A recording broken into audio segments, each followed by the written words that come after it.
Okay guys, andito kami ngayon sa hotel. Dito kami sa Patio de San Jose. Yun? Patio de San Jose. Patio de San Jose. Patio de San Jose Hotel po. Sa Malilipot, Albay. Malilipot, Albay. Kailangan mo pala may hinahipot ng gatito. Dito po kami. Ang mga ni. Dahil sa ano siguro sa aircon.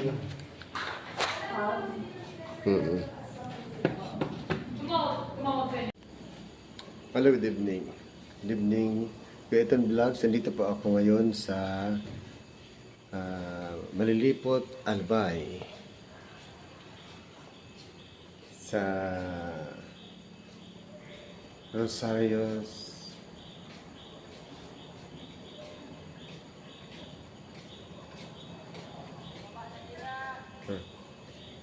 Ano ba yung ano? Rosarios? Patio de San Jose. Sa Patio de San Jose sa Malilipot, Albay.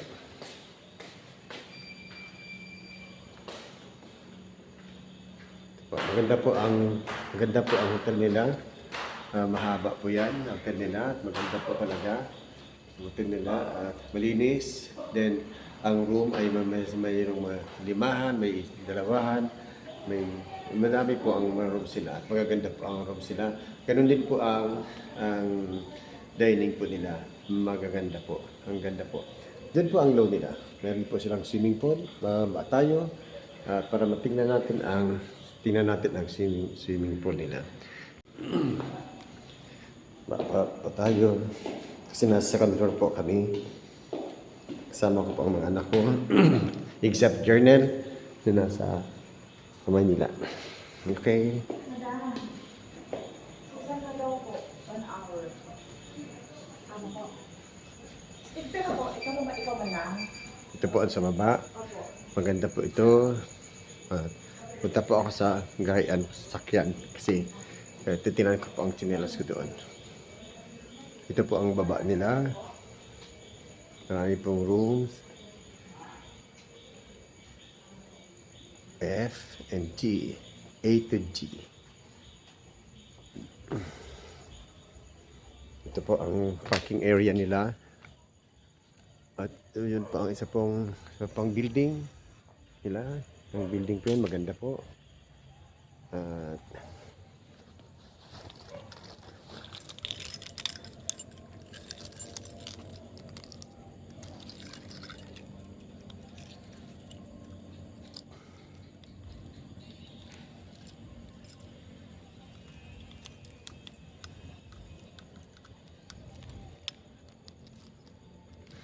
saka wala dito ang alarm ng sasakyan. Hindi ko nadala. Nandun sa taas. Balik tayo.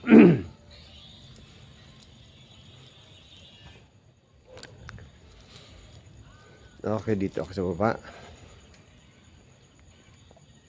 Punta pa ako sa loan. Ito malawak po talaga, malaki. Malaki po talaga ang lugar po nila.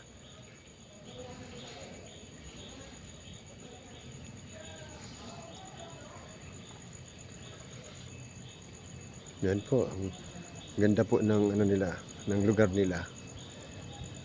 Dito po ito sa Bicol. Mga Kuya Vlogs, dito po ito sa Bicol. Kuya Iton Vlogs. Ito po, sa Bicol po sila dito. At maganda po ito. Magandang lugar. Dito po ang swimming pool po nila. Ikaso ang time sa paligo nila hanggang 10 lang.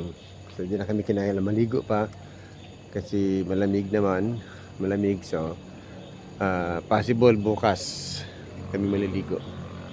Yan, napakaganda po kasi ng lugar eh. Yan po, malaki po yan.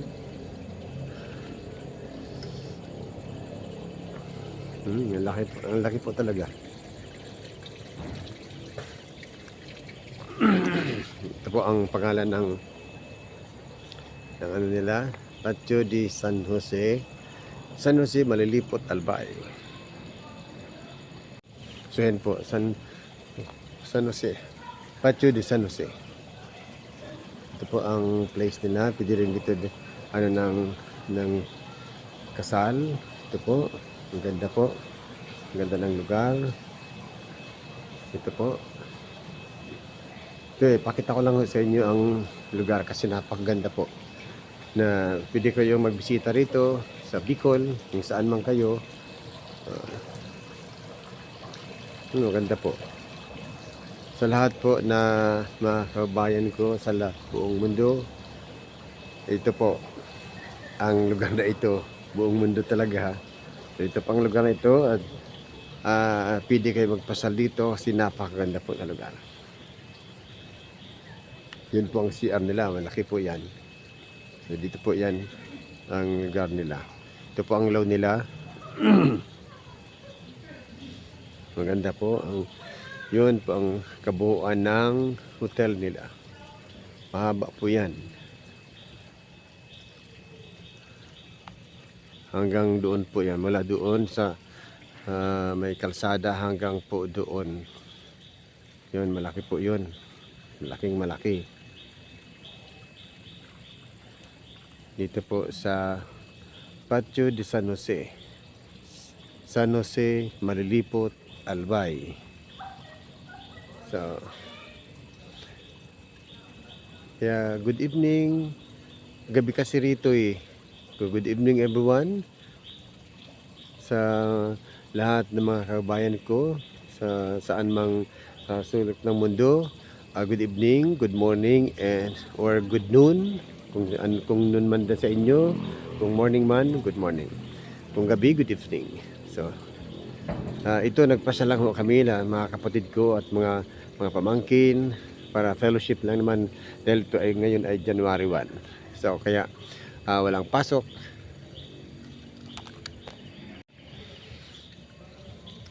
Wala pang pasok kaya ito sinamantala ho namin ang pagkakataon ito magkaroon kami ng fellowship sa magkakapatid. Pero umuwi na po sila. Umuwi na po sila balik ng bahay na. At kami ay nagpaiwan dito sa Legazpi at pumunta kami dito sa Malilipot, Albay upang mag-overnight kami. So kasi napakaganda po. Minsan lang naman po ito. So salamat din sa Panginoon na binigyan kami ng pagkakataon na magkita-kita at mag-fellowship. Salamat.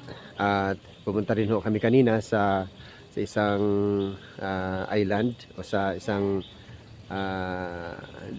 lake. So pumunta kami at maganda po ang mga lugar. So kaya pasalamat po kami sa gabing ito na sa kabutihan ng Panginoon na pinahintulutan kami na makapunta po rito. So salamat po. Sa Kuya Iton Vlogs, salamat din po sa mga nag-share, nag-subscribe at nag-like ng aking vlog. So, pakisuportahan nyo lang po ang aking vlog kasi makita nyo lang ho doon ang vlog ko na nag-vlog ko ako kasi sa mga seniors. Nag-gift giving ho kami sa seniors sa 4 na barangays. So, makita nyo lang ho doon ang mga seniors doon kasi may mga 91 years old. Pinakamataas po na edad ay 92 years old. At kawawa po ang mga seniors po doon sa bawat lugar. So sa 25 barangays po 4 lang po na barangays po ang naanuhan namin na pag gift giving nga namin ngayong December. Kasi yun lang po ang nagkaroon lang po kami ng fund na mga young professionals. So kaya noon nakagawa kami at may nag-sponsor din. Salamat po sa mga nag-sponsor. Salamat din at dalangin ko po sa lahat na nag-sponsor na patuloy silang tulungan ng Panginoon ng basbasan ng Panginoon ng bendisyon na para o ng mga material na mga bagay, financial, especially sa spiritual, na palakasin sila ng Panginoon upang makapagpatuloy sa kanilang mga gawain na pinagkaloob ng Panginoon. Ganyan din po sa mga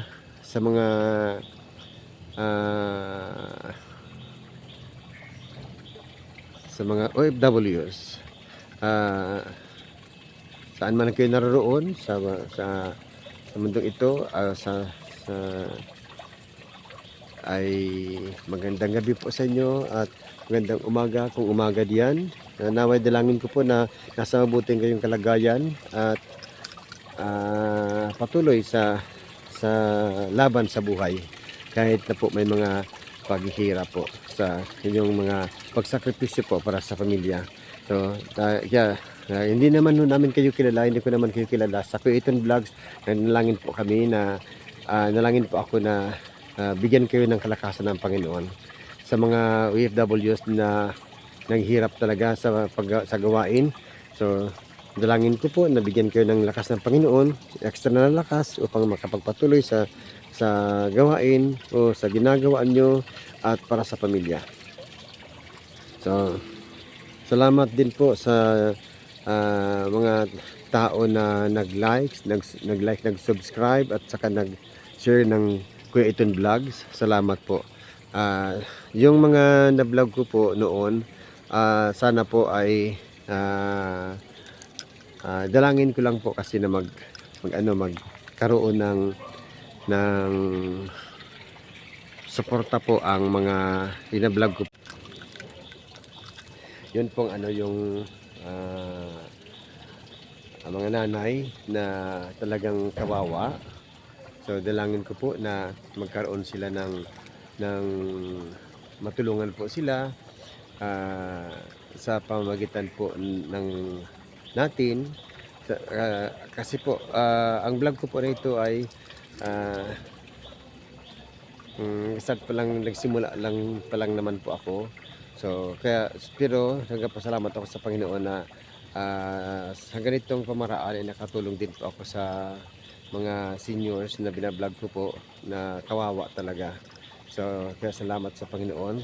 At yung mga sa vlog ko doon na nakita nyo po ay na-subscribe nyo ay dalangin ko lang po na sana may Kuya Iton Vlogs sa kanila. Sarili ko po yun. Sarili ko po na pera po yun. Dahil hindi pa naman po ako kumikita sa vlog ko po kasi bago lang po ako.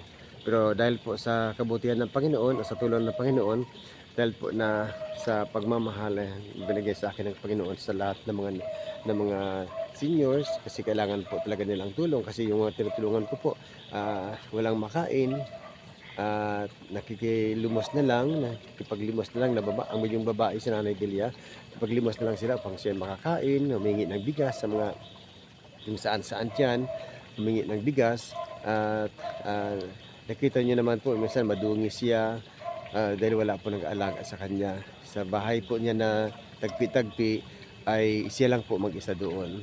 So dalangin ko lang po, sana po ay may busilak tayong puso na matulungan po si Nanay Delia po. At saka si Tatay Joseph po na hingi niya ng tulong sa akin ay ang bahay niya kasi butas-butas at tumutulo at ang asawa po niya ay isang paralyzed po na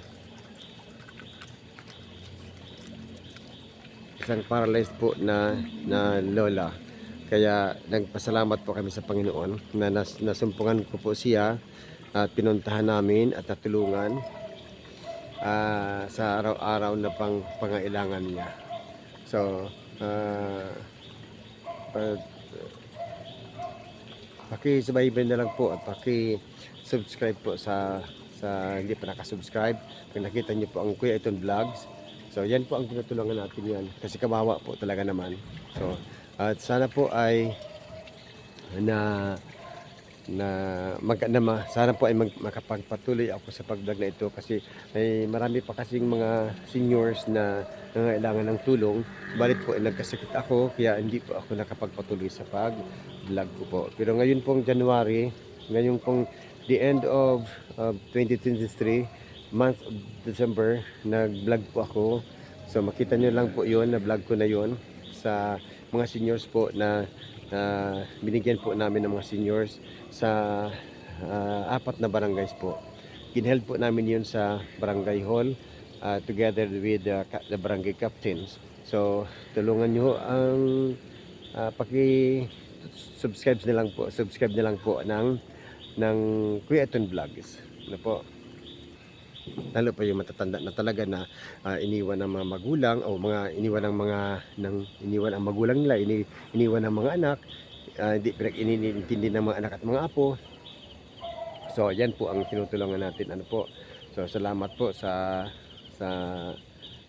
yung lahat sa nag-subscribe, salamat po.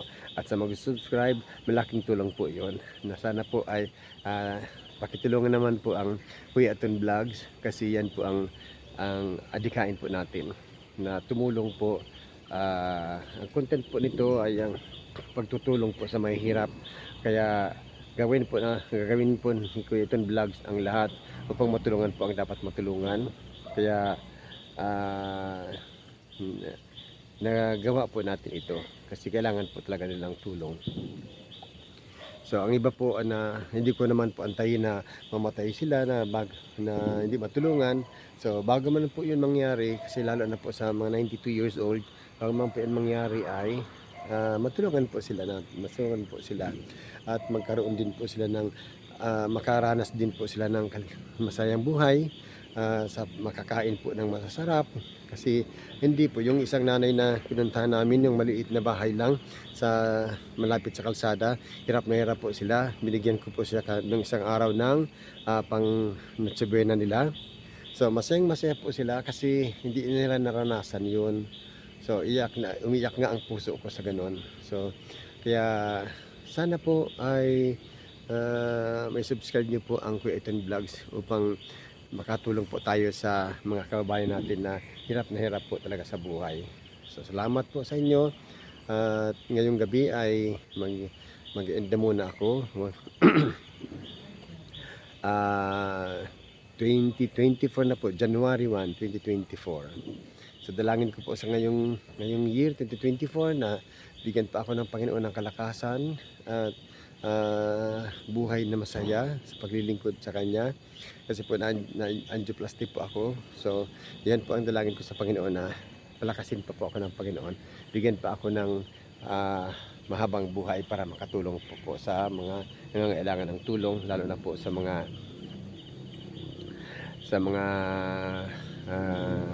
seniors po. Ano po? So salamat po. Marami pong salamat at wag ho kayo magsawa na mag-view sa Kuya Eton Vlogs kasi kailangan po natin 'yon. So sana po ay nasa mabuti rin po kayong kalagayan sa mga oras na ito, at sana po ay patuloy din po ang laban sa buhay kahit na ano pa mangyari. Ano po? So yan po, salamat po. At marami pong salamat sa lahat at sa mga willing po magsuporta. Nandyan po sa page ko po ang number ko. Pwede ka mag-message sa kung ano man po ang may support ninyo. Pwede ka mag-message at malaking tulong po kasi yun sa tinutulungan po natin ng mga seniors. So, salamat po sa inyong lahat, at sa muli ay purihin po ang Panginoon sa itong bagong gawain na pinagkaloob sa akin ng Panginoon. At purihin po ang Panginoon dahil nandyan kayo na nag-subscribe at nag-like at nag-share ng Kuya Eton Vlogs. Patuloy nyo lang ho na subscribe po yun sa hindi pa nakapag-subscribe. At sa lahat po ng aking mga kababayan, sana po ay nasa mabuti tayong kalagayan ngayong 2024, first day of January 2024. So purihin po ang Panginoon dahil nakarating po tayo sa bagong taon ngayon. So salamat po. Huwag kayong magsawang magsuporta. Salamat din sa Panginoon. To God be the glory. Jesus loves you. Bye and God bless, and see you again later.